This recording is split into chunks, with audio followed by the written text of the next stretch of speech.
Programme Leader of the BA Musical Theatre here at GSA. Indeed, hello. Very nice to be here with you. And you. So we're going to talk about three main topics, and these are things that I think people will be really interested in hearing a little bit more about. Well, I hope so. I hope so too. I hope so. So let's start with, as we know, GSA is 90 years old this year, so we have this really long history of education and training in performing arts really broadly, but musical theatre has been a really key, significant part of that over the years. So maybe just start by telling us a little bit about that, a bit about the history as you know it, which kind of brings us into, you know, now and what we do and why we do what we do today. Absolutely so. So yeah, 90 years, hey. Well, I was once a student here actually. I did train here, and I remember in the old buildings that we used to have, it used to say GSA, Guildford School of Music, and then underneath, painted over with white paint, was "and dance." So, because initially it was started in the 30s by Beachy Bellairs and Pauline Grant, who were choreographers and dance practitioners. In fact, Pauline Grant was a big West End choreographer. And in fact, because I'm a nerd and I collect records of shows, of cast albums, all the British cast albums, if you look on the back of them, Pauline Grant writes all the synopses and things like that. So that's always fascinated me, this name. And then I come here, be a student, I go, why is this called the Grant Studio, this studio? And it's Pauline Grant. But I mean, they were massive. So dance was a massive part of GSA initially. But then it became very much more an acting dance-based school, and then the dance just kind of like fell away a little bit. And I think what's really important is that although all that history is there, and that there's kind of perhaps sort of myths about what GSA is now or what it was then, what it is now, it's very much a triple threat training. I mean, we've all got to do that musical theatre courses because that's what the students have to be able to do when they leave. But having said that, if you've never danced before in your life, or you haven't acted much, or you haven't sung much, it's really about, are you trainable in these things? Have you got a passion for it? Because, you know, we want to train people so that they can have a long career. And to have a long career nowadays, you need to be able to sing, dance and act. So, you know, we're really moving with the times, actually. And do you think that I guess, evolution of the practice of the training of people to go into that particular aspect of the industry, how recent is that? So you talked about you being a student, and what do you see as the main differences from your time at GSA to kind of now? Well, I mean, you know, I think it's still harking back to the old days where you would have an ensemble of singers, an ensemble of dancers. They didn't really do each thing, but nowadays, you know, when I was training in the early 90s, you were starting to get triple threat training, but now everyone has to be able to do that. So, I think now if I look back, I think there's some people that would have been on the course perhaps then that wouldn't be on the course now because they're just dancing isn't strong enough or their singing isn't strong enough because, you know, you just have to be able to do it all. Yeah. No, it's really interesting. And you mentioned, I'm thinking of kind of applicants. So if we think that's the past, we do what we do right now. But if we think about kind of the future and the next generation of young people that are going to come towards GSA and think about us for their training, let's talk a little bit about the process of auditioning and getting in, because it's really competitive, as we know. Yes, indeed. But you talked about people needing to be able to do all three of those skills, but that makes it quite an anxiety-provoking audition process. So tell us a little bit about that. Yeah, very much so. And the fact is that, you know, if you're brilliant in all those three skills now, then go out and do it. You know, we're here to train people. So, you know, we've had some students that have come here that have hardly, like, for example, never tap danced in their lives, and they're put in like rudimentary tap, and by the time they're left, they're in the top set. So it's amazing what you can kind of do. But for auditions, we have a first round audition because we have lots and lots of applicants where it's online. So you apply through UCAS, and then the admissions department will send a whole load of information to you what you need to do. And it's really simple, and it's very student-led. There's a few little kind of movement dancing exercises, which are all demonstrated to you on a video by our students. And then you copy those and you put them on the video, and also you sing a couple of songs of your choice, a golden age legit and something very contemporary musical theatre. I think it's, you know, with those, it doesn't need to be like brilliantly videoed or anything like that. We just want to see, have you got an ability there that we could train? And if so, then we'll bring you into the recall. And tell us, just because I think what I'm keen to do is open things up so that there are as few as kind of mysteries around auditions as possible for people, because it's not, these are not secrets that we hold. Absolutely. I think let's open them up. So when you say if somebody's trainable, what do you mean? Like, what is it you're looking for when you if you spot that and you think, oh, I think that person would get on really well and really respond to the training? Absolutely. So vocally, if we just feel that they've got something in their voice that we think, there's something quite special there, we could see that growing and growing and growing, so that they're actually capable of having a career for 40, 50 years in musical theatre. And the same with movement. We need to be able to see that someone has got a bit of coordination and actually is going to be physically suitable to cope with the rigours of a course like this. But that first round, it's just really kind of surface level stuff, really, because it's at the recall round that we can actually see, what these people are, and if we can really enjoy working with them. That's great. Okay, so online, that's online. Everybody. Yep, there's absolutely. no culling. I think often people ask me that. It's like, is there lots of people weeded out even before that? It's like, no. Every video is watched, every video is graded by internal staff. There's none of this that we get people in from the outside to watch videos. None of that happens. It's all done by staff who teach on the course and will be teaching the students as well. And that's really important. I think so, yeah. Great. And then, so people are invited then to a recall. Do you want to tell us a little bit more about that? Yeah, the recall day is sort of a day in the life of GSA, and again, it will be led by people that are teaching the course. So I'm always there. I'm always there. And head of dance, Philida, and head of singing, Kevin. The three of us run them. If one of them can't be there, then their deputy would come in. And it's a long day, and it's a day in the life of GSA because we want you to get to know us, and we want to get to know you. Because we think that if the people, the applicants, are having a good time on the day, then they're going to relax a bit, and then we can see the real them. And the fun them as well, actually. And so it's kind of, the day is sort of split into three. There's a dance class at the beginning where there's exercises, and then there's a little routine at the end. And it's really important to say now that if you've never danced in your life, you're at that recall for a reason, so we can obviously see something in you. So don't panic about that. Do you know what I mean? It's about whether we feel that you could soar if you were here. Right. And then we do the singing round, and the singing round, if you get a recall, you're sent a massive list of songs, and you choose one from that.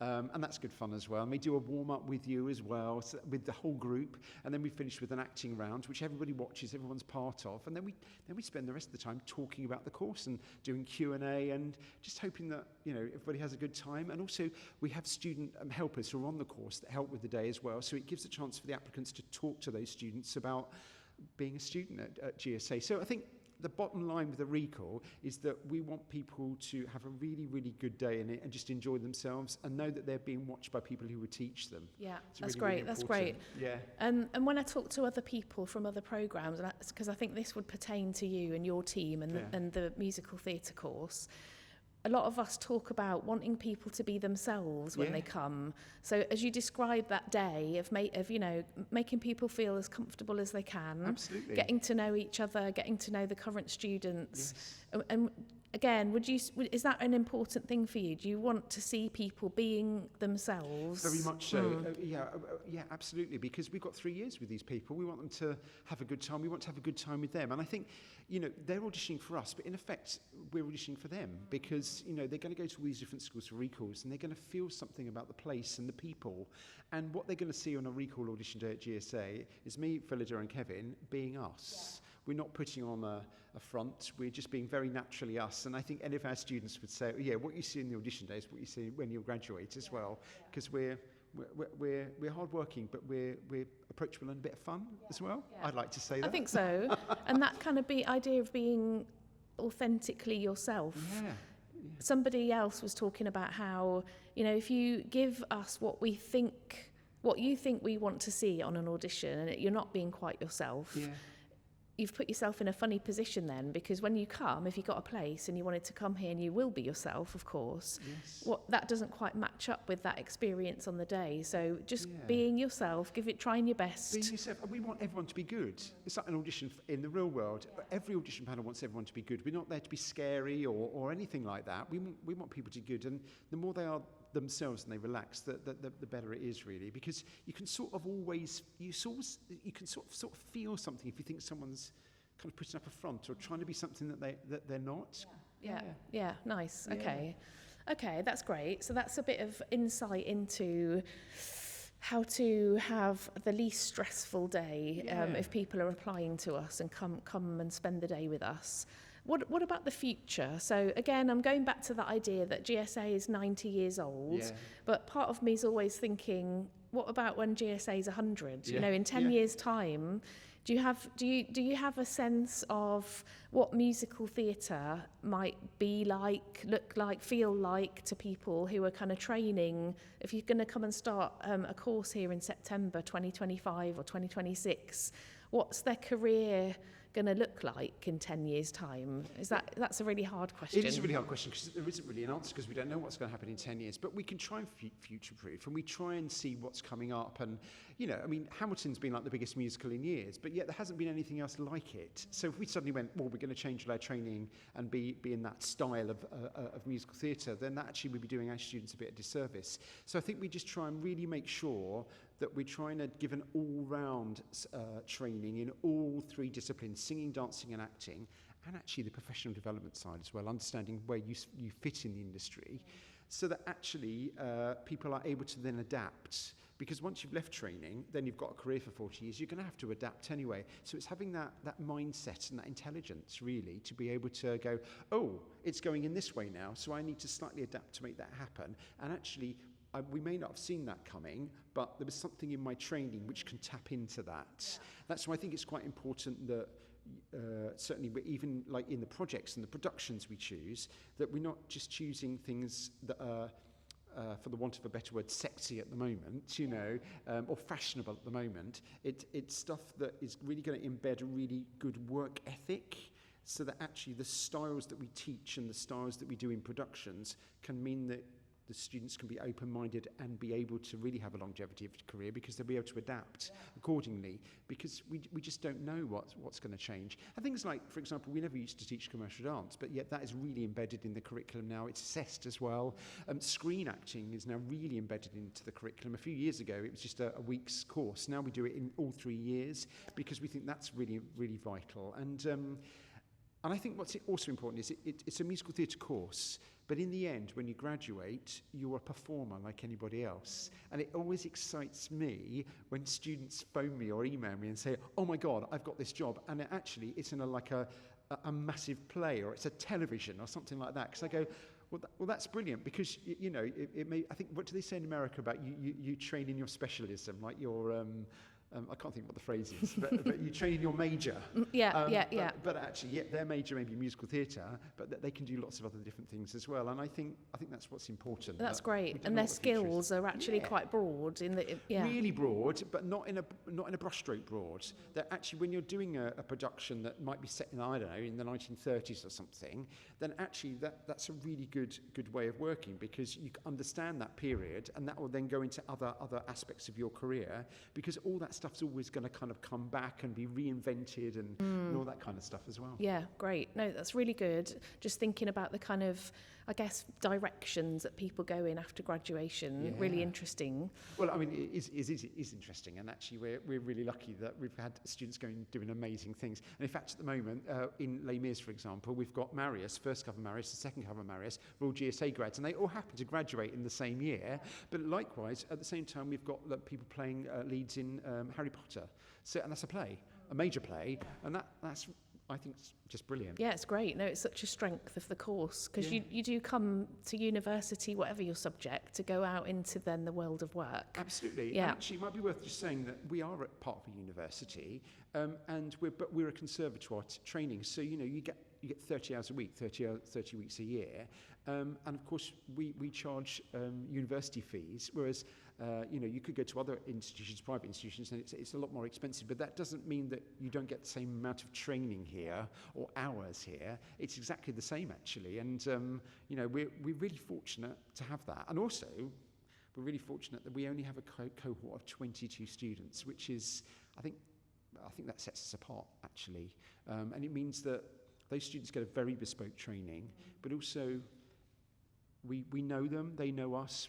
We're very approachable as staff anyway, but it does mean that if there's any worries, concerns from the students, that they can come and talk to us, but also we can spot little things if we're worried about them. Yeah, because we see them all all the every time. day. Yeah, indeed. No, it's interesting. The fees question, I think, is always a bit of a mystery. Or at least something that applicants are really kind of trying to dig around and find out, exactly how all of this works. So that's a really good point that I guess, the fees are the same as they would be if you came to the University of Surrey to do English literature or geography. Chemistry or something. Indeed, And yet our model is we're a drama school. It's a conservatoire within the university. So that's the model of training. Yes. And the fee stuff, I guess, is a kind of behind the scenes, like that's our stuff to sort out. And I think sometimes perhaps the perception then is that, well, if we're not paying the same as somewhere else, then we can't be getting the same training, and that's sort of nonsense. Not true. Really. No, that's a really good myth to bust. We have scholarship as well. In particular, we're really honoured actually to have one of the Andrew Lloyd Webber scholarships. So that's one student at the moment. One student in every cohort has all their fees paid for 3 years. Yeah, that's like amazing. Yeah, it's wonderful. Yeah, no, it's incredible to then. Yeah, you think you're going to need to sign up to the student loan company, and actually somebody doesn't. Yeah. Indeed. And there are other little bits of scholarships and funding and things as well, isn't there? Yeah, I mean quite a lot over the years I've been here. Certainly, it was one of the things I thought was amazing about GSA. I think last year we had 58 different scholarships and awards. I didn't know it was that many. It's a lot, yeah. Wow. And they're not all as handsome as that Andrew Lloyd Webber scholarship you mentioned. They really range in amounts, but 58 different individuals benefited from one or other of those kind of forms of support, so that's quite healthy too. Really healthy. Yeah, that's indeed. Great. Brilliant. Well, we've given a range of things for people to think about, and if people are interested and want to know more about musical theatre at GSA, we might invite you back for series 2. Be nice. Yeah, we'll have a cup of tea next time. very lovely. That's a good idea. Thank you very much. Thank you.